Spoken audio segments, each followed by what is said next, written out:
ഇതിനാവശ്യമുള്ള ചേരുവകൾ 500 ml വെളിച്ചെണ്ണയ്ക്ക് വേണ്ടുന്ന ചേരുവകളാണ് ഞാനിവിടെ പറയുന്നത്. 8 നെല്ലിക്ക, മീഡിയം സൈസിലുള്ള 8 നെല്ലിക്കയാണ് എടുത്തിരിക്കുന്നത്.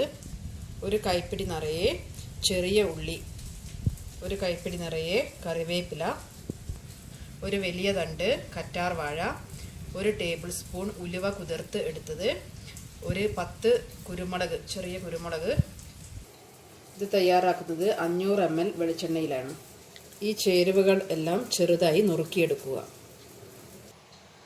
നെല്ലിക്ക ചെറുതാക്കി മുറിച്ചെടുത്തിരിക്കുകയാണ്. അതുപോലെ ചെറിയ ഉള്ളിയും ഒന്ന് കട്ട് ചെയ്തിട്ടെടുത്തിട്ടുണ്ട്.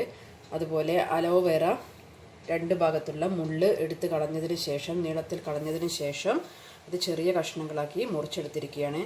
അലോവേര മുറിച്ചെടുക്കുമ്പോൾ, ചെടിയിൽ നിന്ന് വേർപെടുത്തിയെടുക്കുമ്പോൾ അതിനെ കുത്തനെ വെക്കണം.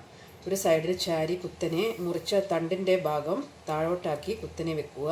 അപ്പോൾ അതിൻ്റെ ഒരു മഞ്ഞ നിറത്തിലുള്ള ഒരു കറ ഇളകിപ്പോവും. അത് ചിലർക്ക് അലർജി ഉണ്ടാക്കും. അതുകൊണ്ട് ആ മഞ്ഞക്കറ പോയതിന് ശേഷം എടുത്ത് കട്ട് ചെയ്യുക. ഗ്രൈൻഡർ എടുത്ത് അതിനകത്തേക്ക് നമ്മൾ നുറുക്കി വെച്ചിരിക്കുന്ന അലോവേര ചേർക്കുക. അതിലേക്ക് ഉലുവ ചേർക്കുക, കുരുമുളക് ചേർക്കുക, നെല്ലിക്ക, കഷ്ണങ്ങളാക്കിയ നെല്ലിക്കയും ചെറിയ ഉള്ളിയും ചേർത്ത് അരച്ചെടുക്കുക. ഇതിനകത്തേക്ക് വേറെ വെള്ളമൊന്നും ചേർക്കുന്നതില്ല. കാരണം അലോവേര അടിഞ്ഞു വരുമ്പോൾ ആവശ്യത്തിനുള്ള വെള്ളം കിട്ടും. ചേരുവകളെല്ലാം നന്നായി ഗ്രൈൻഡ് ചെയ്തെടുത്തിരിക്കുന്നതാണിത്. ഇതിൽ ചേർത്തിരിക്കുന്നത് കറിവേപ്പിലയും നെല്ലിക്ക, കറ്റാർവാഴ, കുരുമുളക്, ഉലുവ, ചെറിയുള്ളി, ഇത്രയും സാധനങ്ങൾ ചേർത്ത് നല്ല മഷി പോലെ നല്ല ഫൈനായിട്ട് അരച്ചെടുക്കുക. അതിനുശേഷം ഇത് നമുക്ക് ആവശ്യത്തിനുള്ള വെളിച്ചെണ്ണയിലേക്ക് കലർത്തിയെടുക്കാം. ചുവട് കട്ടിയുള്ള നല്ല ഇരുമ്പിൻ്റെ ചീനച്ചട്ടിയാണ് ഞാൻ ഇതിനു വേണ്ടി എടുത്തിരിക്കുന്നത്. ഇതിലേക്ക് ആവശ്യത്തിനുള്ള വെളിച്ചെണ്ണ ഒഴിക്കുക. അതിനകത്തേക്ക് നമ്മൾ ഗ്രൈൻഡ് ചെയ്ത് വെച്ചിരിക്കുന്ന ചേരുവകൾ ചേർത്ത് നല്ലവണ്ണം യോജിപ്പിക്കുക. ചേരുവകൾ എണ്ണയിൽ ചേർത്തതിന് ശേഷം നല്ലോണം ഇളക്കി യോജിപ്പിക്കുക. ഈ ചേരുവകൾ നന്നായി എണ്ണയിൽ കലർന്ന് നിൽക്കണം. അതിനുശേഷം ചേരുവകൾ നന്നായി കലർന്നതിന് ശേഷം വേണം തീ ഓൺ ചെയ്യാൻ.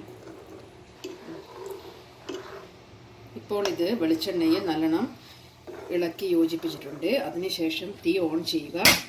ചെറിയ തീയിൽ വെച്ച് വേണം ഈ എണ്ണ തയ്യാറാക്കുന്നതിന്. ഇതിന് ഏകദേശം ഒരു 45 മിനിറ്റെങ്കിലും അടുപ്പിൽ വെച്ച് ചൂടാക്കി എടുത്തുകൊണ്ടിരിക്കണം. ഈ ഇരുമ്പിൻ്റെ ചീനച്ചട്ടിയാണ് ഞാൻ ഇവിടെ ഉപയോഗിച്ചിരിക്കുന്നത്. ഈ ഇരുമ്പിൻ്റെ കറ നമ്മുടെ എണ്ണയിൽ ചേരുമ്പോൾ അത് മുടുക്കി കുറച്ചുകൂടി നല്ല കറുപ്പ് കിട്ടുന്നതിനും എല്ലാം നല്ലതാണ്. പിന്നെ നമ്മൾ നോൺ സ്റ്റിക്ക് വേണമെങ്കിൽ ഉപയോഗിക്കാം. പക്ഷേ ഏറ്റവും നല്ലത് ഇരുമ്പിൻ്റെ ചീനച്ചട്ടി തന്നെയാണ് എണ്ണ തയ്യാറാക്കുമ്പോൾ.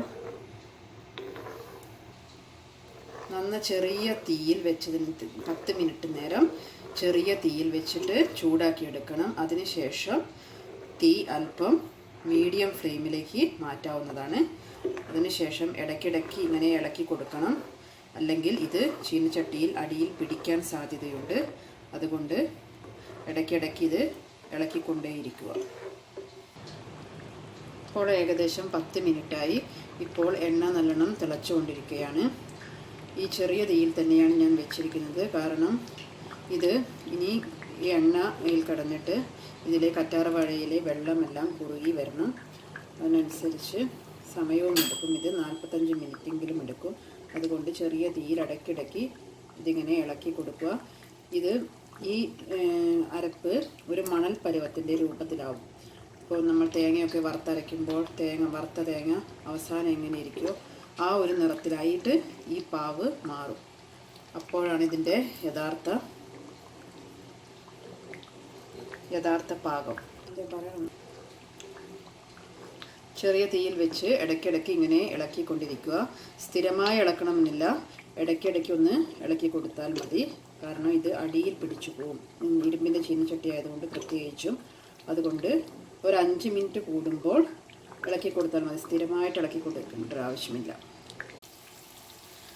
വെളിച്ചെണ്ണ അടുപ്പിൽ കിടന്ന് തയ്യാറായിക്കൊണ്ടിരിക്കുകയാണ്. ഇതിപ്പോൾ ഏകദേശം നിറമെല്ലാം മാറി തുടങ്ങിയിട്ടുണ്ട്. ഒരു 10 മിനിറ്റ്, ഏകദേശം ഒരു 10 മിനിറ്റിന് ശേഷം ഇത് അടുപ്പിൽ നിന്ന് ഇറക്കാവുന്നതാണ്. ഇത് 40 മിനിറ്റോളം ആയി ഇപ്പോൾ സമയം. ഒരു 10 മിനിറ്റും കൂടി വെയിറ്റ് ചെയ്താൽ നല്ല കാച്ചിയ എണ്ണ റെഡിയാവും.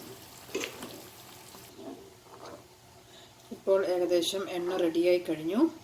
ഈ നിറമാവുമ്പോൾ ഇപ്പോൾ ഇതൊരു മണൽ പരുവത്തിൽ ആയിട്ടുണ്ട്. ഇനി തീ ഓഫ് ചെയ്യാം. ഇനി ഇതിൽ കിടന്ന് ഒന്ന് മൂത്ത് വരും. പിന്നീട് തണിഞ്ഞതിന് ശേഷം നമ്മൾക്ക് അരിച്ചെടുത്ത് കുപ്പിയിലാക്കി സൂക്ഷിക്കാം. ഇപ്പോൾ എണ്ണ നന്നായി ചൂടാറി. അതിനുശേഷം ഒരു നല്ല കുപ്പി എടുത്തിട്ട് അതിലേക്ക് പൊട്ടുന്ന കുപ്പിയായിരിക്കണം. പ്ലാസ്റ്റിക് പാത്രത്തിൽ ഒഴിച്ചു വെക്കുന്നതിൽ നല്ലത് പൊട്ടുന്ന കുപ്പിയിലാണ്. അതിലേക്ക് ഒരു സ്ട്രെയിനർ വെച്ച് അതിൻ്റെ കരടെല്ലാം അരിച്ചെടുത്ത് ഒഴിച്ചു വെക്കുക. ഇത് കുറേ നാൾ കേടുകൂടാതെ ഇരിക്കും. അത്യാവശ്യത്തിന് ഉപയോഗിക്കാൻ ഒരു ചെറിയ കുപ്പിയിലേക്ക് മാറ്റിയാൽ മതി.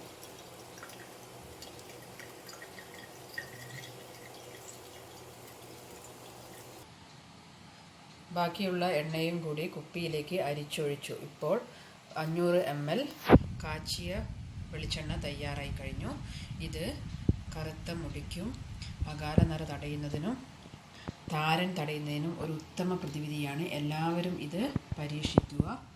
ഇത് എന്തായാലും 100% റിസൾട്ട് തരുന്ന ഒരു എണ്ണയാണ്.